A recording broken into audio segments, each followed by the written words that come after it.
Dunkirk. And let's start with Jack Lowden. Come on in, Jack, and let's applause. I saw Jack at breakfast today. Did you have a good breakfast with your mate today? I was sitting kind of, I pretended like I was sitting with you.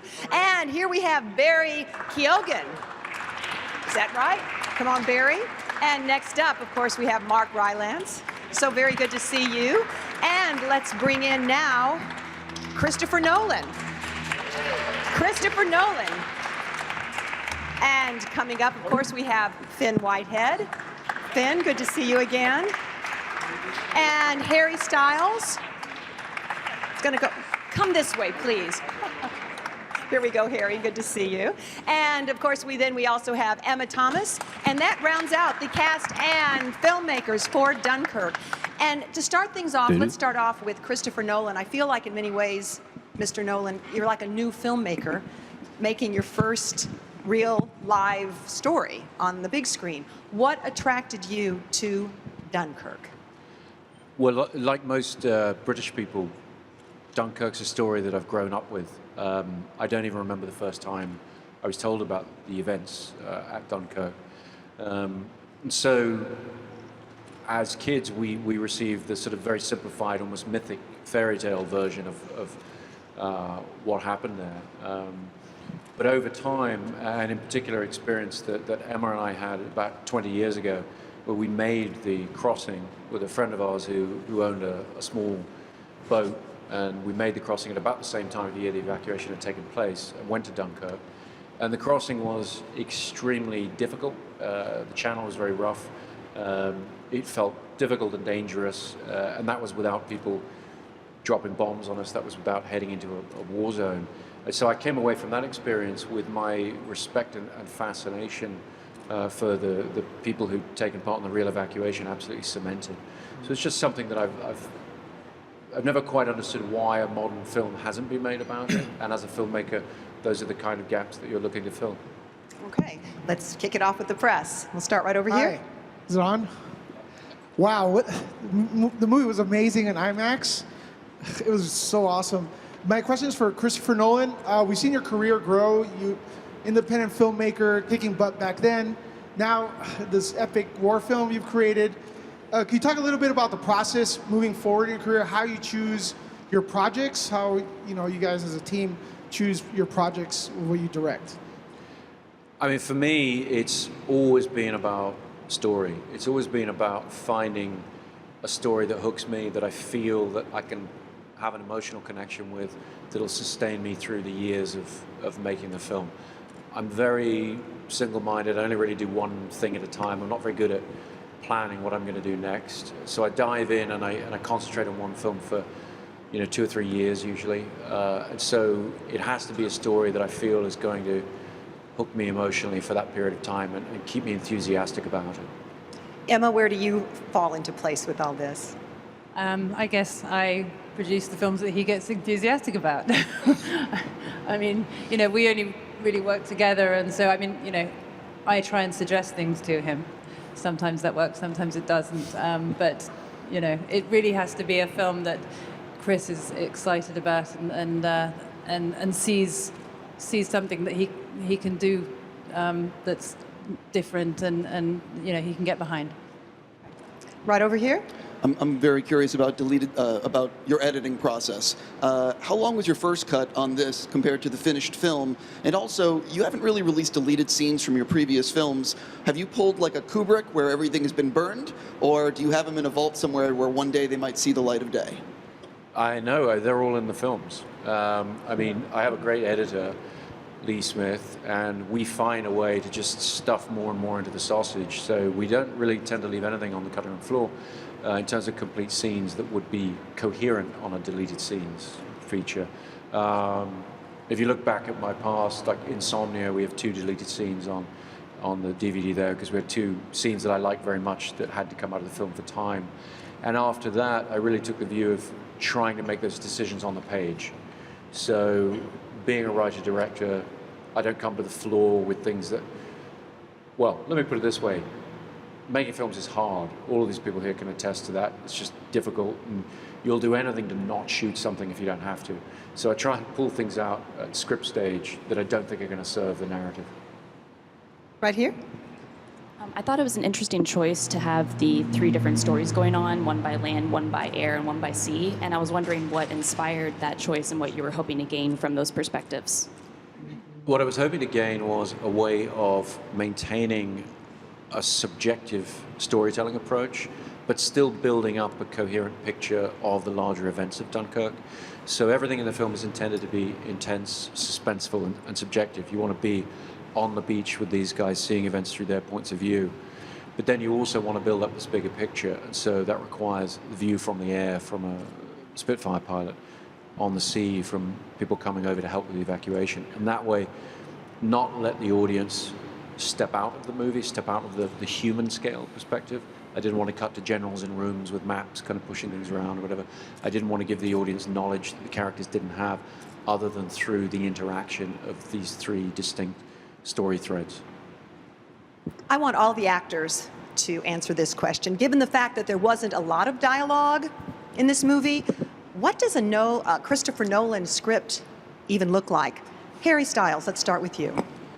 I think the thing with Chris's script is very is the same across a lot of his older movies, is that they lend themselves to multiple viewings, and I feel like you learn new things each time you watch it, and I feel like it's very much the same. I felt when reading the script is you kind of learned new things and found new things that you were excited about within it.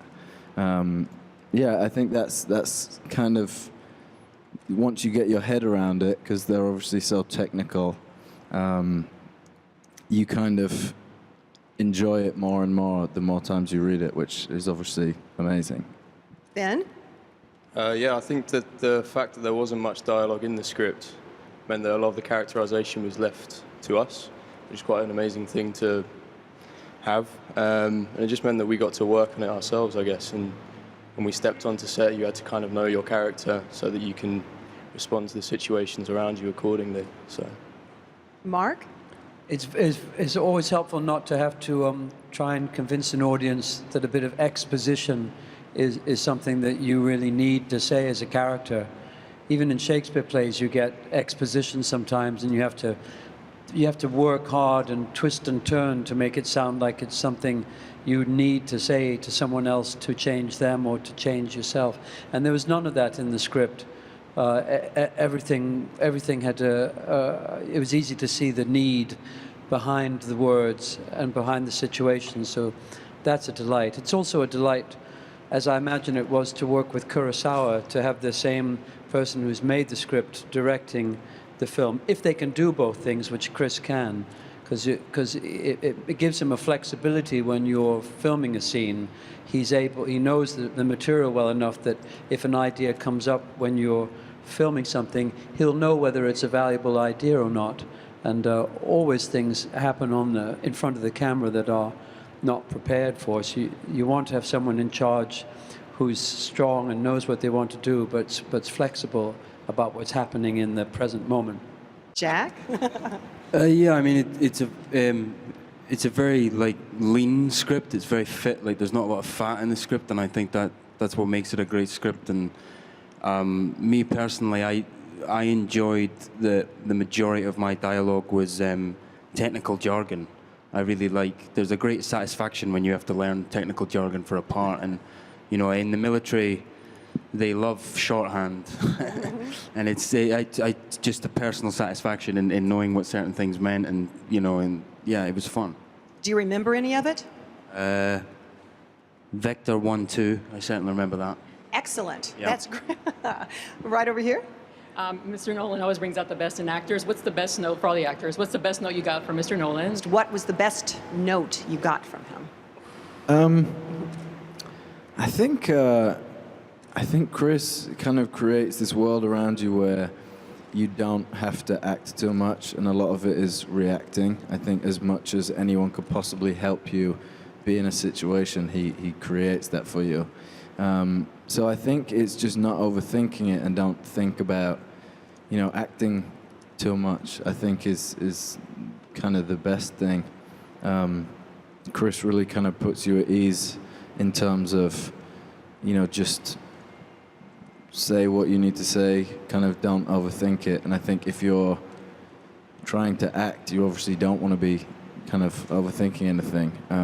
So yeah, I think Chris just creates an environment on set where you feel very, you're not intimidated so much by the scale of everything that's going on behind you. He makes it feel very intimate with you and the camera, and it helps to like not distract you. So I'd say, yeah, that kind of really, and he's nice. Come on.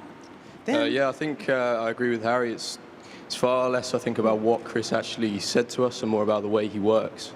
It means that you are just kind of sucked into this world, and I think anyone who's a fan of Chris's films can see that the characters are grounded in such a sense of reality, even when they're so obscure and kind of surreal, that you're able to empathize with them so much easier. And I think that was an amazing thing to be a part of, to be thrown into this world and just be reacting to the situations he was putting in front of us. Jack, I guess you were told probably just to hold your breath. Yeah. I mean, I didn't need to be told that. Well, there was parts of what I got to do. I was saying this earlier, especially when I'd go up in the plane with the IMAX camera on the wing, and we'd come back down and show Chris. It very much felt like shooting a short film in a way. Like Chris would have a look, and then we'd stick more film in the camera, and up we'd go and do something again. Something different that Chris had thought of, and we'd come back down. He'd have a look. It was basically sort of. Technically, there was only about 3 of us there when we were doing that, me, the pilot, and Chris, and that part was a lot of fun. Yeah. Barry, Mark, notes from the director? I mean, as the lad said there, Chris creates a world for you. I've not been on a film before where you have Spitfires come over you, battleships to your left, right. It's you don't have to act. I mean, it's fun. It's you know what I mean. So yeah, it was more the way. The world he created, and it just made it a lot easier. Okay. Yeah, I don't remember. I don't have a memory of lots of notes or talk or micromanagement, which is really tiresome as an actor. I felt very trusted. Sometimes in modern films, the director is 100 yards away in a tent, hopefully not playing on their Game Boy, but watching. But seriously, I have been in films where you're not sure the director's even watched what you're doing. But on the contrary with Chris, he felt very much there with us. And Jack was reminding me that at times he would be rocking the boat behind the camera. You didn't feel him just there physically. You felt him there emotionally with you, and very observant to what was organically happening between the 3 of us, Tom Glencarny and I, and his notes were very gentle and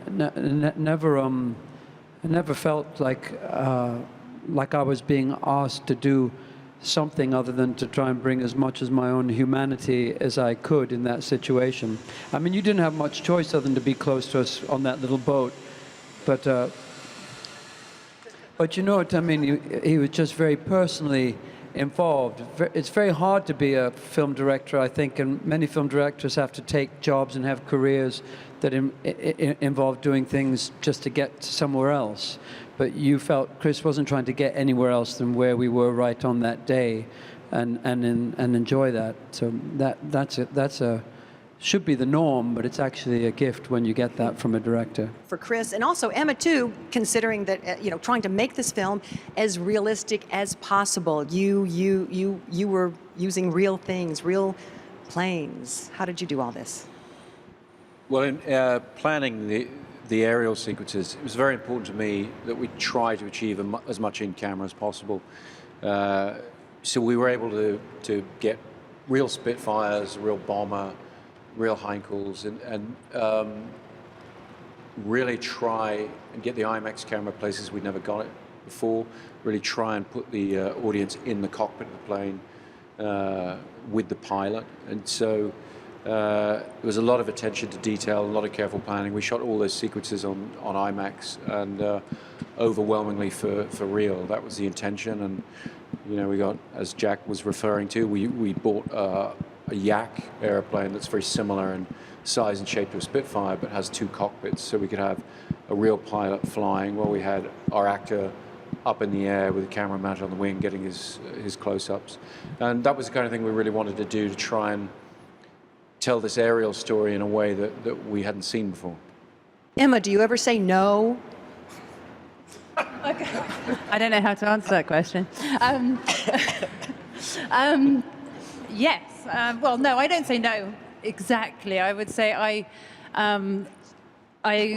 listen to the way Chris wants to do something, and I question whether it's the right way to do it, I would say. I think that's generally the MO. But I think that I just wanted to also add to the question of, you know, how we did things for real. Not only, you know, I think that with all of these things, with the Spitfires, with the boats, we have there are a lot of people who are that are real enthusiasts for this era of history and do a great deal to sort of keep the memory of it alive. And so not only did we have the Spitfires, but we also had some of the real little ships that were basically recreated the journey that they made in 1940. There's a group of very passionate owners of those little ships, and they regularly get together and memorialize the evacuation. And we had some of them come to Dunkirk, which was an incredible thing. And I think that it really helped all of us to sort of tell the story in a very authentic way. Stephen. For Harry, this is a supporting role, and I assume that your people, your agents or whatever, have given you proposals where, like Elvis or Eminem, you would have made your movie debut in a starring role. Why did you decide this was the way for you to go? And for Christopher, did you, when you were starting out, worry that his celebrity might overshadow his co-stars who were virtually unknown to a mass audience? I think for me, when I first heard about, Chris making this film, I was kind of already excited to watch it. I think it's something that I would have been excited for had I had absolutely no involvement. And I think other than, the urge to want to get involved in it and try and, do anything to kind of be a part of it, I can't say I really thought too much other than that about it. I think everyone being on Chris's set, he's so passionate about it, and it's so infectious and creates this environment where everyone, cast and crew, I think there's one focus, and it's doing the best for him and doing the best for the film and making it as good as it can possibly be. And I don't think there's really any room to think about anything too personal other than that. I feel like there's kind of, everyone has the same goal, and that's just to do their part for the film, really. I mean, my job as a director is to see the potential in the people we're thinking of casting, and whether you're talking about somebody who's never done a film before, like Finn or Harry, or whether you're talking about somebody very experienced, like Mark Rylance or Ken Branagh, you have to see the potential for them to do something they've never done before. That's really the ideal. You try not to cast people who've done exactly what they've done, because they won't feel challenged and they won't get anything out of the experience. And so you can't worry too much about previous roles that Mark has done, or or Harry's celebrity or whatever. I think the audience, when they come to a film, if we all do our job right, they become invested in the world that you've created, and they take it on its own terms. Now over here. Mr. Nolan, first off, a clarification from one of my fellow journalists. Did you say the cameraman was on the wing of the plane? No, the camera was mounted on the wing of the plane. Okay. Just want to make sure. Yes. My question was, you started off by saying that this story had mystic levels when you heard about it, as a youth. How did you keep that balance between showing the huge nature of this story and keeping it a very human story? Well, the idea behind the structure of the story and the way in which we've told it is really by virtue of trying to tell it on a very human scale, on a very intimate scale, and create what I refer to as an intimate epic. You're trying to stay in a very, very intimate point of view with each of the story threads, but have them gradually, over the course of the film, build up a cumulative picture of a very, very large event. Right here? My question is for Harry, Finn, the rest of the guys. What was your awareness of the Dunkirk operation beforehand, and what was your research? Did you go to like some of your older relatives and talk to them about it, or what was your research process, or did you feel you needed to? Well, I think it's obviously something that you learn at school. I think, like Chris has said, it's told in this very kind of washed over way. It's it's not. You're often taught about the end of the war, and there was obviously so many events after it. I think it's often looked over in terms of just how pivotal it was, and obviously the events that came afterwards. So I think it was, I think we all feel kind of lucky to be a part of something that gets to tell such an important story in a little more detail than I think it's usually told in. Yeah. Yeah, I think we all knew about Dunkirk because I think particularly in England, you learn so much about the Second World War growing up, just because it is such a fundamental part of our history and obviously the world's history. But particularly Dunkirk is so integral to how the UK treated the Second World War afterwards. We often talk about the spirit of Dunkirk. I think even if you don't learn that phrase, it's very present in history books and in lessons, that it kind of set the tone for the rest of the Second World War, and it was this coming together of people to get through such a crisis and this community spirit. So, yeah, I think I knew a bit, but after doing the film, it was just amazing to learn all the little details and the resourcefulness of the men and the extents they went to and the desperateness of the situation, really. Did y'all do research too, I suppose? Or did you know about it beforehand, Dunkirk? Yeah, I knew about it, but it depends where you grew up in the UK. I mean, where I grew up in the Scottish borders, so we learned about the Navy and Scapa Flow up in Orkney and things like that. But it's hard to not be aware of it growing up in the UK. There's a museum in London called the Imperial War Museum, and much to my delight, they had a lot of audio recordings with men like Mr. Dawson, who it sounded like you'd listened to them too, because sometimes I saw little details that Chris had taken with his imagination and made into the story of the film. But these were nice 60-minute or 90-minute recordings with these men, and they helped me to understand how little they knew about what they were going towards. The government at the time obviously was keen not to frighten the English people who'd only just got over the First World War, and didn't want to know how terribly badly things were going in France at that time. So yes, those recordings were very helpful to me. Right over here. Two questions for Mr. Nolan. One, this for me really felt like a locker room thriller, so I'm wondering cinematic influences. And then two, this is a game changer for moviegoers because of the IMAX experience. It's like something we've never really seen before. So if you could talk a little bit about the IMAX, shooting almost the whole thing in IMAX, and then going forward, is this the way you're going to be making movies? Well, I've been working with IMAX for about 10 years now. And with each film, we've tried to maximize our use of it, try and shoot more of the film that way. This film felt more than any other I've made that I needed to try and immerse the audience in the experience and create what I call a sort of cinema of experience, really take them there. And IMAX is the best format to be able to do that. Obviously that poses production challenges, but I think it's well worth it in the finished product. As far as influences creatively on the film, we looked at a lot of suspense films. I really wanted the film to be driven primarily through the mechanism of suspense, which I think is one of the most cinematic of film forms, most pure cinema. So we looked at Hitchcock, we looked at various influences. I think the one I would point to most is probably Clouseau's Wages of Fear, which I think has a very, very distinct, influence on various aspects of the film. But I like to cast a pretty wide net in terms of films to show the crew before we start. We looked at a lot of different things. We looked at some David Lean films for the treatment of landscape. We looked at Ryan's Daughter, the treatment of the beaches in that extraordinarily visual film. But I think Wages of Fear was the one that we most sort of honed in on as that language of suspense. Right over here. Yes, my question is for Harry Styles. So how did you, making your debut in a Chris Nolan film is so impressive. How did you prepare for your role, and what did you learn from your fellow cast members? I think being on a set like this, it's hard to not just be always learning. I feel like being around people that you're a fan of just feels like a privilege. I think you try and soak up as much of that as possible.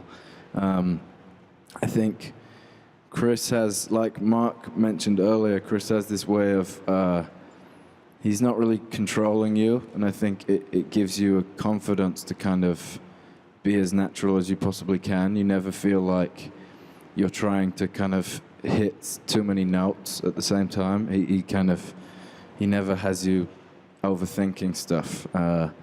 And you know, I've just felt very lucky to be on, you know, the set of a man that I'm personally a fan of his work, with a group of actors who I'm also a fan of their work too. So I just felt very grateful to be involved, truly.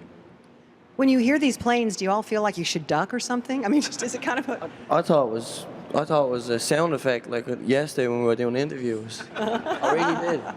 You'll never think of planes or anything the same way, I'm sure. Right over here? The evacuation or miracle of Dunkirk, it evokes something different in everyone. I want to know what it evokes in you collectively, and why you want to tell this story. I'll go first so that no one steals my answer.